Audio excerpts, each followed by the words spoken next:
Hello दोस्तों, welcome to ICM channel. सो आज हमसे डिस्कस करने वाले हैं बजाज फिनसर्व के बारे में। और आज यहाँ पे जो 1.5% तक जो गेन देखने को आपको मिल रहा है। ठीक है, ऐसे तो लगभग 1.5% ज़्यादा ही आपको गेन देखने को मिला था, लेकिन उसके बाद जो है थोड़ा यहाँ पे करेक्शन होने के बाद जो है बंद होते हुए आपको दिखाई दिया है। लेकिन आज यहाँ पे आपका जो बजाज फाइनेंस में भी ठीक है ऑलमोस्ट 2% से ज़्यादा का जो तेज़ी निकल के आई है।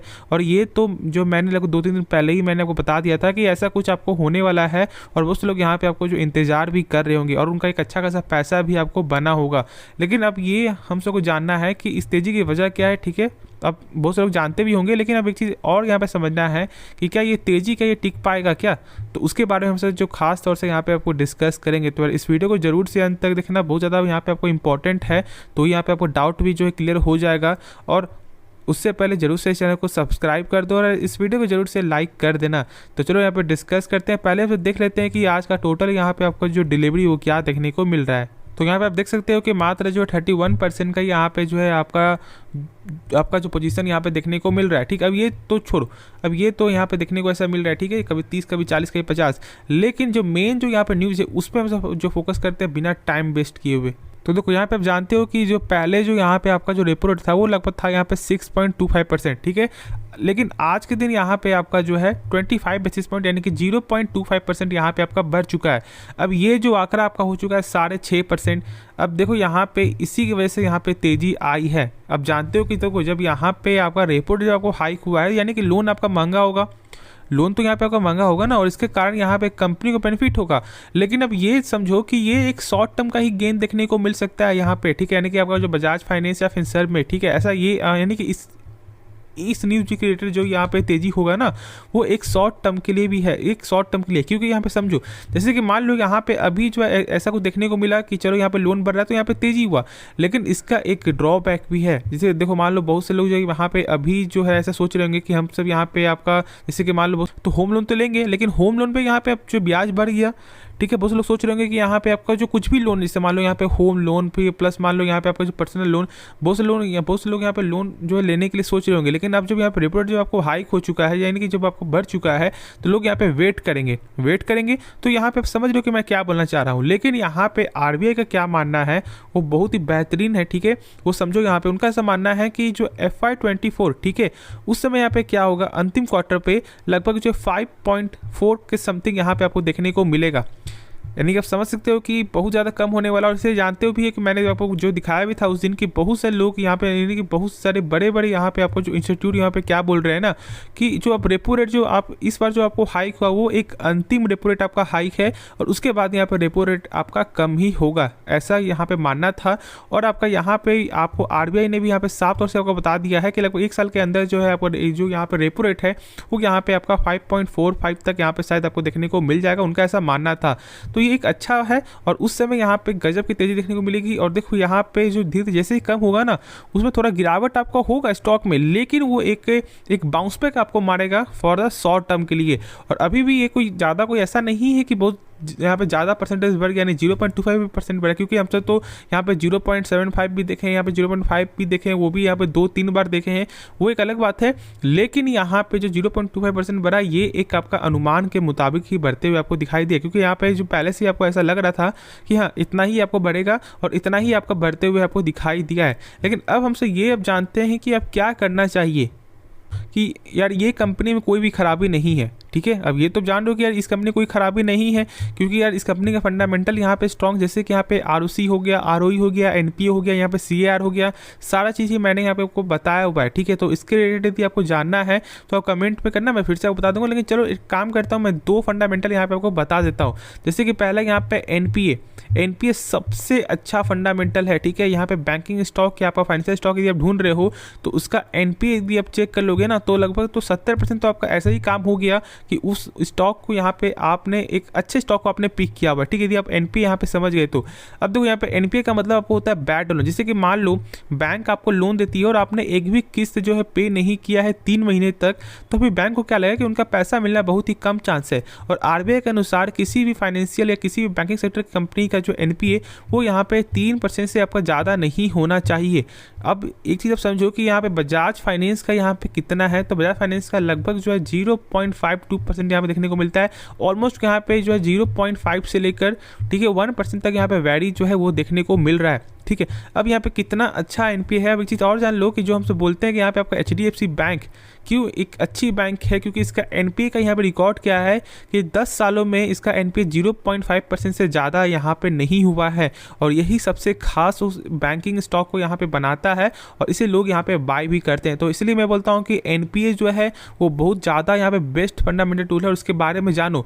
अब यहाँ पे जो मैंने पहला बता दिया, अब दूसरा यहाँ पे क्या है CAR, ठीक है। इसे हमसे क्या बोलते हैं यहाँ पे कैपिटल एडुकेसी रेशियो, यानी कि एक ऐसा रेशियो जिससे कि मान लो किसी भी बैंक का या किसी भी यहाँ पे आपको फाइनेंशियल कंपनी का जो एनपीए 4% चला जाता है या 5% चला जाता है, तो क्या उसके बैकअप में क्या पैसा है या फिर नहीं। अब ऐसा तो नहीं कि बैंक जो यहाँ पे लोन दे रही है उसका यहाँ पे जो लगातार कम होते हुए दिखाई दे रही है, जिसे मान लो 100% है। अब जब यहाँ पे 3% जब यहाँ पे एनपीए जब दे देगी, ठीक है, यानी कि जब 3% जो लोन दे देगी और वो लोन नहीं मिलेगा, तो फिर इनका जो है टोटल 97% ही आपका स्टेक बचेगा ना, एक तरह से देखोगे तो पैसा। तो फिर इसीलिए यहाँ पे आरबीआई के अनुसार कम से कम 9% का बैकअप प्लान होना चाहिए। और यहाँ पे आप ये जान लो कि जो बजाज फाइनेंस का जो यहाँ पे CAR है वो 25% से ज़्यादा का यहाँ पे देखने को मिलता है। तो खुद यहाँ पे समझ में आ रहा है कि इनके पास कितना ज़्यादा गैस है, और इसलिए मैं बोल रहा हूँ कि यहाँ पे डरना बिल्कुल भी नहीं है। हाँ ठीक है, आपने यहाँ पे एक अच्छे प्राइस में यहाँ पे बाई किया, जिससे कि मान लो आपका जो 1800 भी हो सकता है, उससे कम का लेवल आपका हो सकता है। आपको यहाँ पे डर लग रहा होगा कि यार कब ये स्टॉक आगे जाएगा, ऐसा कोई गारंटी नहीं है कि कब ये आगे जाएगा। ये ऐसा भी हो सकता है कि शायद यहाँ पे 1 मंथ में ही आपको यहाँ पे फिर से उस लेवल को यहाँ पे टच कर जाए, लेकिन ऐसा नहीं होगा कि ये कंपनी यहाँ पे डूब जाए, क्योंकि अभी के साथ ये चेक करोगे तो इसका फाइनेंशियल रिकॉर्ड बहुत ही बेहतरीन है। और मैंने दिखाया, जैसे देख लो आपका इसी क्वार्टर हिसाब से देखोगे, ठीक है, इसके पिछले क्वार्टर हिसाब से देखोगे तो लगभग जो 15% का यहाँ पे ग्रोथ है रेवेन्यू पे, और इस बार क्वार्टर में यदि चेक करोगे तो रेवेन्यू में तो ऑलमोस्ट जो है लगभग 30% से ज़्यादा का यहाँ पे जो ग्रोथ आपको देखने को मिल रहा है। और प्रॉफिट यहाँ पे लगातार आपका जो इंक्रीजमेंट है वो यहाँ पे बेहतरीन है, क्योंकि जहाँ पे आपका ब्रोकर का मानना था कि मात्र 4 से 5% का ही यहाँ पे प्रॉफिट में गेन होगा, लेकिन इस पर यहाँ पे जो आपका बजाज फिनसर्व जो ऑलमोस्ट 7 से 8% का यहाँ पे गेन आपको दिखाई है। तो ये आपको समझ में आ रहा है कि कितना अच्छा यहाँ पे कंपनी ने यहाँ पे नंबर आपको दिखाया है। और मैंने लगभग यहाँ पे जो 2 फंडामेंटल ही मैंने आपके साथ यहाँ पे शेयर कर दिया है। तो सारा कुछ यहाँ पे फंडामेंटल, न्यूज़ और यहाँ पे टेक्निकल जो है, इसी 3 के बेस में यहाँ पे स्टॉक चलता है, और आपका पैसा भी आपको इसी के बेस में आपको बनेगा। तो इसलिए यहाँ पे आपको जो होल्ड करके चलना है। अब देखो यहाँ पे आपका 5 साल रिटर्न में यहाँ पे 35% दिखा रहा है, लेकिन 35 नहीं है, ठीक है। ऑलमोस्ट लगभग यहाँ पे आपका जो ऐसे जो लगभग यहाँ पे घट गया है, लेकिन ऑलमोस्ट 180% तक यहाँ पे आपको जो रिटर्न वो देखने को मिलता है 5 सालों में। तो ये तो आपको समझ में आ रहा है कि हाँ, यदि हमसे लॉन्ग टर्म के लिए, यानी कि कम से कम 3 साल 4 साल के लिए हमसे यहाँ पे रखेंगे, होल्ड करेंगे, तो पैसा अच्छा बनेगा। तो सारा गेम यहाँ पे आपका होल्ड का है। पेशेंस यहाँ पे दिखाओगे तो ही यहाँ पे वेल्थ क्रिएट कर पाओ, क्योंकि देखो ऐसा सेम जो यहाँ पे आपको बजाज फाइनेंस में 2016 में हुआ था, जब कंपनी ने जब आपको स्टॉक स्प्लिट और जब बोनस दिया था, और उस समय क्या था कि बजाज फाइनेंस का जो प्राइस था ना वो 10,000 था, और 10 शेयर से घटकर आपका आ चुका था 1,000। अब सोचो 1,000 से भी घटकर यहाँ पे बहुत से प्रेशर आया, बहुत से लोग यहाँ पे सेल कर रहे थे, क्योंकि यार ये अब बहुत से लोग बोल रहे थे कि यार स्टॉक ये आगे नहीं बढ़ेगा, और यहाँ पे लगभग 850 तक आया। लेकिन 850 के बाद जो तेजी हुआ ना, वो आज आप देख सकते हो कि यहाँ पे बजाज फाइनेंस जो 8,000 टच करके आपको आया है। तो इसलिए मैं बोलता हूँ कि यदि कंपनी का बिजनेस यहाँ पे सही रहेगा, और ये चीज़ और देखना है कि क्या ये इस कंपनी का बिजनेस क्या लॉन्ग टर्म में यहाँ पे ग्रोथेबल है, तो हाँ बिल्कुल ये कंपनी का जो यहाँ पे बिजनेस है ये लॉन्ग टर्म में ग्रोथेबल है। और अभी भी यदि आप गौर करोगे तो यहाँ पे इनका बिजनेस जो लगातार ही आपका इंक्रीज हो रहा है। तो जैसे कि मान लो पहले क्या था, अब पहले बहुत से लोग यहाँ पे अभी भी मैं आपको बोल दूं कि आप एक बार जो है 40 है कुछ भी यहाँ पे आप सामान लिया, तो बहुत से लोग यहाँ पे आपको जो अफोर्ड नहीं कर पाएंगे, ठीक है, अफोर्ड नहीं कर पाएंगे, क्योंकि जानते हो बहुत से लोग यहाँ पे इनकम भी जो है 40,000 नहीं होगा, तो फिर कैसे आपका यहाँ पे बाई कर सकते हैं। लेकिन अब यहाँ पे क्या है कि कार्ड आपका हो चुका है, यानी कि आपका EMI का कार्ड बहुत सारी कंपनी का यहाँ पे है, और उसके जरिए जो है लोग यहाँ पे किस्त के द्वारा यहाँ पे कुछ भी जो सामान यहाँ पे ले लेते हैं, और उनका भी एक अच्छा खासा जो यहाँ पे जिसे मान लो यदि आपने यहाँ पे बाई किया कुछ भी, तो कार्ड को तो यहाँ पे आपको बेनिफिट है ही, क्योंकि उनका यहाँ पे आपको जो इंटरेस्ट कमा रही है, और आप भी यहाँ पे खुश हो जाते हो कि चलो मैंने अपने कमाई से यहाँ पे कुछ ना कुछ यहाँ पे लिया। तो इस तरह से यहाँ पे इनका बिजनेस भी ग्रोथ है, और ये आप समझ रहे हो कि यहाँ पे लॉन्ग टर्म में ये कंपनी जो यहाँ पे आगे जाएगी, और इनका बिजनेस भी आपको आगे जाने वाला। तो ये तो जरूर यहाँ पे फोकस रखना, तो ही किसी स्टॉक में यहाँ पे पैसा लगाना, ठीक है। जैसे कि आप देख लो अभी ग्रीन सेक्टर में भी लोग यहाँ पे पैसा क्यों लगा रहे हैं, और यहाँ पे पावर सेक्टर में पैसा क्यों लगा रहे हैं, क्योंकि सारे लोगों को मालूम है कि यहाँ पे आपका ईवी और जो ग्रीन है वो यहाँ पे आपको लॉन्ग टर्म में यहाँ पे आगे जाने वाला है, नहीं ईवी सोलर, अब यही सबका यहाँ पे आगे जाकर यहाँ पे एक वैल्यूएबल है और इसलिए लोग यहाँ पे पैसा लगा रहे हैं। जैसे कि टाटा पावर हो गया, ठीक है, बहुत से लोगों ने यहाँ पे कितना कम कम प्राइस में बाय करके यहाँ पे होल्ड किया हुआ है और इनका मेन जो थॉटबल यही है कि लॉन्ग टर्म में पैसा बनेगा। तो बस सारा गेम यहाँ पे पेशेंस का है। मार्केट कैप देखोगे इस कंपनी का तो लगभग 2 लाख करोड़ के ऊपर का मार्केट कैप है और ऐसा नहीं है कि मार्केट कैप इस कंपनी का छोटा है। मैंने सारी चीज़ आपको बता दिया है, क्या करना है वो भी यहाँ पे समझ में आ गया और मैंने वो दिखाया भी था कि ब्रोकर ने यहाँ पे टारगेट भी दिया था।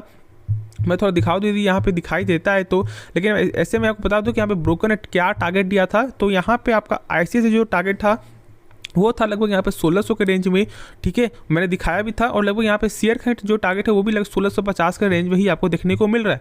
तो यहाँ पे टारगेट मिल रहा है, क्योंकि टारगेट इसलिए मिल रहा है क्योंकि यहाँ पे नंबर आपको इस कंपनी का सही आया है।